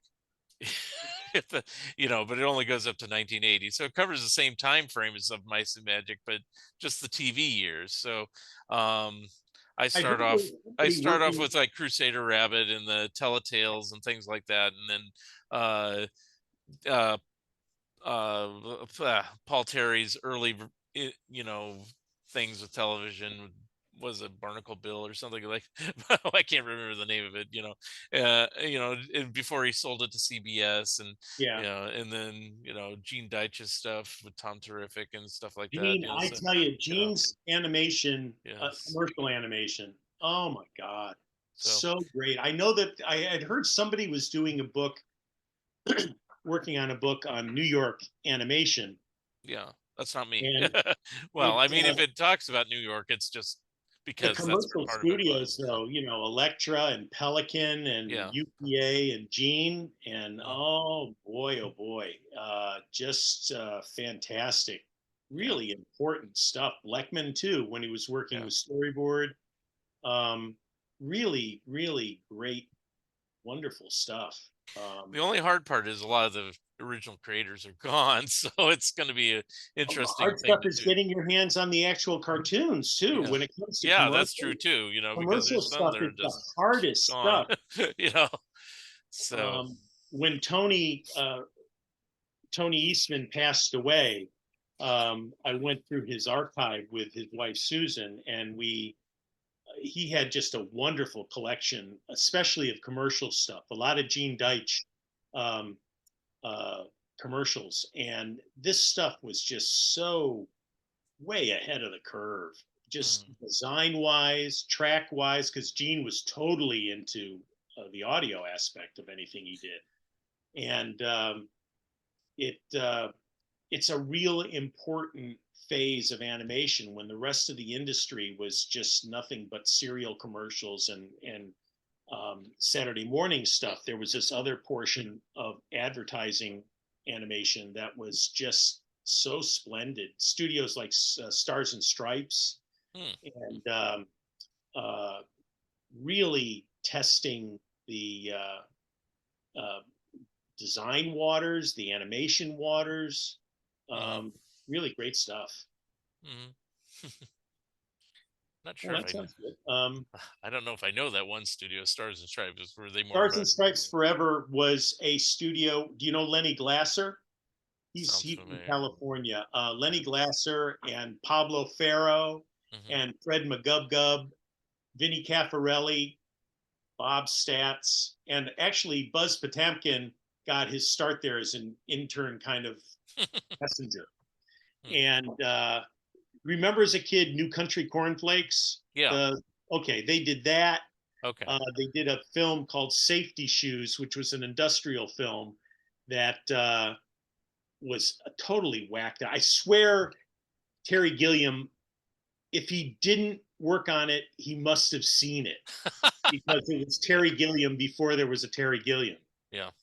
Right up to the monumental lettering, the kind of Monty Python, What year is it roughly? 1965, He and might it have. I was don't know because he was working for Kurtzman and Help around that time, but it right. could have. I Yeah. know. So So, but this is something my dad remembers when he was in the ad agency business because yeah. he didn't open his Huh. own studio until '68. Yeah. And this is a film that was kind of like this bootleg that was circulating through all the ad agencies too, because it was very whacked out. I mean, I don't know Gilliam's first animation film. The earliest one I'm aware of is he did like this Christmas card thing for Do Not Adjust Your Set, which predates Python. It's probably from like 67, 68.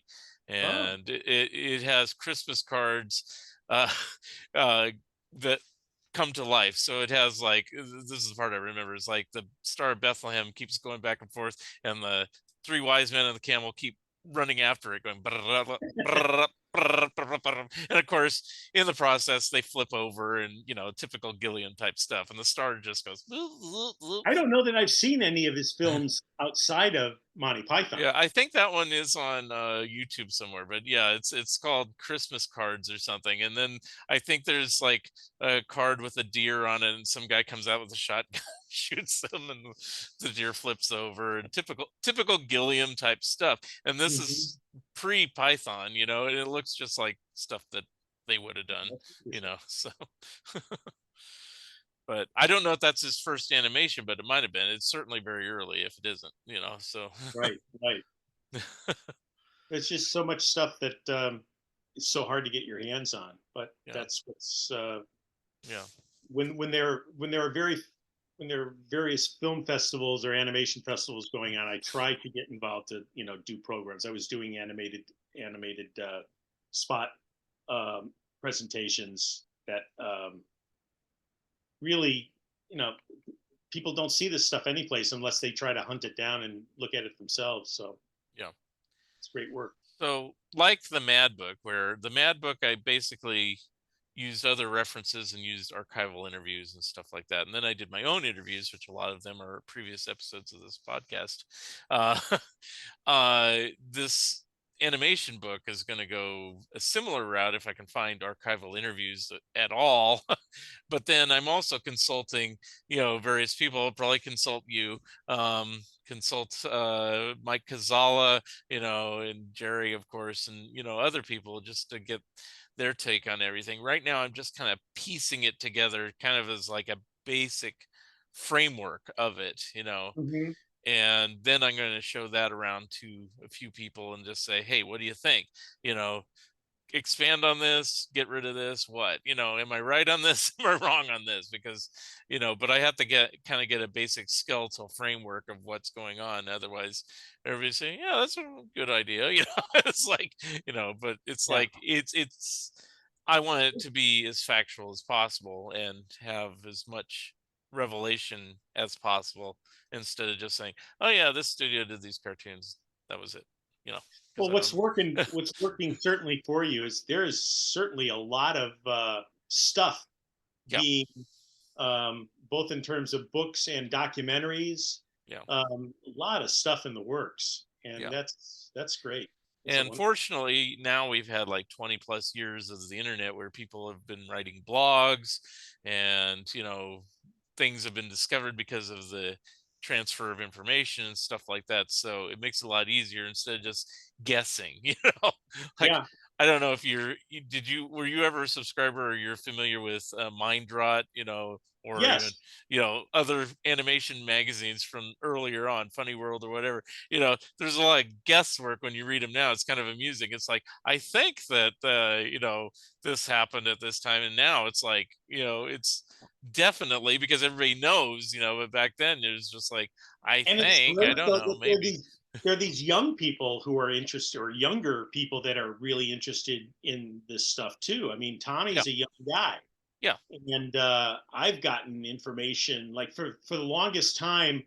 I ended up finding a home for it in the UK because there's a Phil Silvers museum, but I had like one of the title sequences to Bilko. Oh, I I had saw that recently. I think, yeah, I saw your yeah, posting on that. I had the layouts and I had the cells, Yeah. and for the longest time couldn't find out who actually produced it. But Yeah. there are people out there who either have see it in an industrial magazine or something like that. And we were able to discern it was Jack Sander at Pelican who ended up doing it. Yeah. So there, a lot of people. And I with don't know if time on their hands. I don't know if in my book I'm going to go that meticulous. I mean, it's like, I don't know if you've seen Keith Scott's current 2 volume set on the voices, No, but I but really think that his book on Jay Ward is one of the best yeah, yeah. uh, But studio these are good too profiles. because he goes through every golden age cartoon, and he finds the voices for all these characters. And when you used to think, oh, everything was Mel Blanc and maybe B. Benaderet or June Foray, and it's like, no, the narrator was this guy, and it's like he did this and this and this, and it's like, you know so I don't know if I'm going to go that meticulous on my, the dream book of mine would be like that. It's like the titles for Phil Silver's show, this studio, the titles, I know some of them, the titles for I Dream of Jeannie, to Patty Freeling, the titles for Oh Bewitched, God, the Hanna show. Barbera. But I mean, to have every possible commercial known to man, Yeah, I or know. Yeah, but I don't know, that's like, I don't have enough years left in my life to do that. It'd probably take me about 50 years to get it all. did you happen? You didn't happen to go to the Rockwell Hanna Barbera exhibit, did you? The Norman No, Rockwell no, Museum. Oh no. my God. Yeah, Oh, what a wonderful, wonderful show. And it to the Norman Rockwell Museum's credit, they gotta bring in people to the museum yeah. because most people, it's like Disney, they don't know Norman Rockwell as a human being, they know him as this kind of figurehead or whatever. I Right. don't know, this good painting or something. But this brought in everybody, and Huh. they had they had pitch boards for the cartoons that were from within the studio. They had original layouts and artwork from I Dream of Jeannie and Bewitched, Hmm. and all this stuff that you would never have assumed still existed in any form. Yeah. And it was so rich and so full and complete. It was just fantastic. Do you know Bob Core? Mm. He started writing for Cartoon Research. Okay. You may want to look up his articles Okay. because Then I probably am known by his articles more because I read I cartoons. tried to do a very comprehensive list of all the studios ever in New Yeah. York. He picked it up and ran with it and Yeah. has, I think, finally done it. Okay. And it's very interesting. But some of his articles in for Cartoon Research, especially about Bray and the farm upstate and Yeah. everything, is very interesting. Yeah, well, definitely cartoon research is a big help for a lot of the stuff I'm looking at, and like I said, certain blogs and stuff like that. So, it's like that helps develop the framework. But I know if I show this around once I piece it together, they're going to say, well, you left out this, or you need to put this, or something like that. And I know that. So, I'm going to try to do the best kind of skeletal thing, as it were, to start with, and then add from there. So, Yeah, that's sure. what I'm, because I envision, that, like the Mad book took 4 years, this will probably take, all my books used to take like 6 months to a year. Now, Oh now wow. they take longer, and I think they take longer because I just take longer. So, Yeah, there's that, yeah, right? yeah. But also, I'm busier with a lot of stuff. Yeah, it's like it just, so the combination is lethal. It's like, wow, I guess I'll get this done. But I do like going at a slower pace. I will say during the pandemic, I was like not only working on the Mad book, but a couple books that have already come out. My second Total Television book, my Pac-Man book, my Disney book, which is about the live action stars of Disney, and book that's not out yet, but it's turned in, is about the music group the Turtles. So it's like I've been pretty busy. So So your Mad book is just the history of Mad magazine? Just pretty from much, yeah, yeah, yeah. And it's as thorough as I can get it, because and originally I didn't want to do it. I've told this story many times. It's like, oh, there's been other Mad history books, but then I realized, as the publisher that is begging me to do it, I realized there's no Mad history book past 1994. Now, some may argue, well, those are the crappy years anyway, but it's like, uh, I would like to cover all 70 years, and I have. So and I've so interviewed people that, you know, worked on all those later years, whether it was good or bad or otherwise, and it's like, so Such an important. Well, how old are you? I'm 56. Okay, I'm 67, Yeah. and Mad. I mean, I feel very fortunate to have been of the generation that I have been, because for people my age, especially guys, Yeah. it was, Three Stooges, Yeah. and then Mad, Yeah. and then National Lampoon, Yeah. and then SNL. Yeah. And there was a continuous, I mean, these things were connected. They were Yeah. all just timed to our age beautifully. Yeah. I And think what helped is my dad was into all this stuff. I would have never gotten into Monty Python if he didn't start watching it. Saturday Night Live too. Mad, I discovered, well, my sister discovered, this was 1974, so I was 7 years old, and my sister found one of those Mad specials with Don Martin posters in it. And I asked my mom, can I buy this? That's funny stuff. And then I brought it home, and my dad, typical of him, he says, I read Mad when I was a kid. And I thought he was full of shit because it's like, it's like, yeah, right. Because it looked too subversive for something my dad would read. But then, I found out, and then he also said, and it used to be a comic book, and I go, a comic book. I didn't believe him there either. And then, like, the next issue, they had another Mad special where they had a reprint of the comic books. And I go, okay, you're right. They're a comic book. He goes, that's what I used to read, and I go, okay. And I've read it ever since. So I'm coming up on 50 years of reading Mad. So, I got into comic books because I read my dad's comic books, which yeah. he still has. Well, my And dad never kept anything, unfortunately. I used to say, well, why didn't you keep your meds? And he goes, they weren't worth anything. And I go, but they were funny. I used to say, you could have kept them just because they're funny and fun to read. It doesn't matter if they're worth money. I ended up rebuying them all. And I told him the day I bought Mad #1, which is the last one I needed, I said, I've completed the set that you could have given me the 40 years ago or whatever, because I think I only got Mad reason my #1 about dad 10 the years only ago. my dad had his because they were at his mother's house. Yeah. So his comic books and his Big Little books were Yeah. all kept, beautiful and Yeah. so forth. So I was the only one of my friends who knew who Captain Marvel was. Yeah. I mean, the original Captain Marvel. Yeah. Yeah. And so that had everything to do.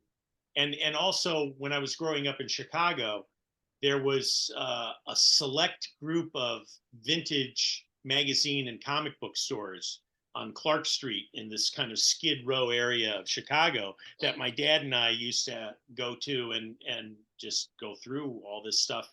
And so it had everything to do. In fact, I even did a panel at the first C2E2 in Mhm. Chicago, the Comic Con there, about the comic book stores of the 60s and the 70s, and there were a lot of people in Chicago who were there when it was happening. So we had a great panel about all that, real Mhm. characters who ran these stores. Mhm. But yeah,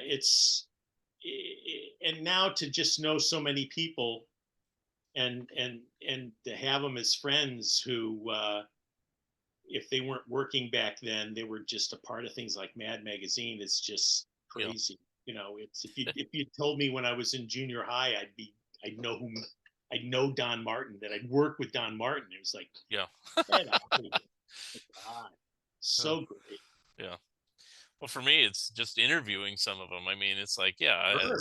like, I mean, I interviewed Dick DeBartolo on this podcast, but I met him, I don't know, 20 years ago and just got his autograph, and that was the end of it. And I figured, well, that's probably all I'll see and do. I've talked to Sergio many times. I didn't interview him for this book because, he's kind of busy and everything always, it seems like. And I wanted more of the people behind the scenes to interview, so, and Sure. I didn't avoid artists. I mean, I did interview Tom Richmond and Sam Viviano and stuff like that, but I was trying to get more of a perspective of people who actually work there day to day to day to day. Who's Yeah, left from the, you know, of the original group. Angelo Well, Torres and Sergio? Yeah. pretty much. Yeah. Well, Dick DeBartolo on the writing end, and yeah, everybody else is like more recent. I mean, I guess you could, if you wanted like one-off people, like Tom Lehrer is still alive. He just turned 95. Yeah. But he only did a couple articles, and they were just his song parodies. And Chevy Chase did One Piece. He's still around.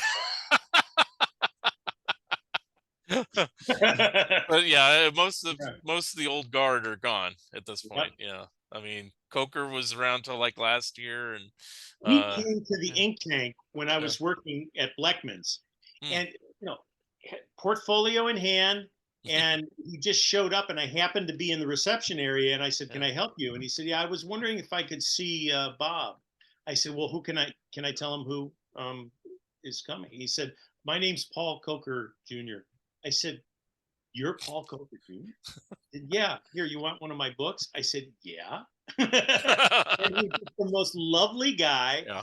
And and here again, here's a guy who defined my childhood in terms of comics and cartoons. I mean, my Yeah. God, his style was oh, gee whiz. Yeah. It's again so great to have the Society of Illustrators, the shows that they've had there. Mhm. Oh, just fantastic. Just absolutely fantastic. That I did a show on George Booth's work from the New Yorker Oh yeah. about 8 years ago, and I knew George very well, and Hmm. he was another person to work with. That was just it doesn't get better than that. Did a bunch of commercials with him, and he was just so much fun Hmm. and such a prankster, and his stuff was so unique and so um, terrific. Just fantastic. Great talent. Very cool. Well, let's wrap it up just because Got it. we can always do another show another time, and talk animation Absolutely. again. And it But was I'm good. happy. Anything you have going on where you think I can help out or be a part of, just I'd be happy to. Very cool. It's And great talking to you. I'll end it with do you have anything to plug or how people can get in contact with you, websites or anything? Or You can find me. We have a studio Facebook page, Mhm. JJ Sedelmaier Productions. We have a history of animation page that I started when I was teaching at NYU, and seems to be getting like 20 people a day now.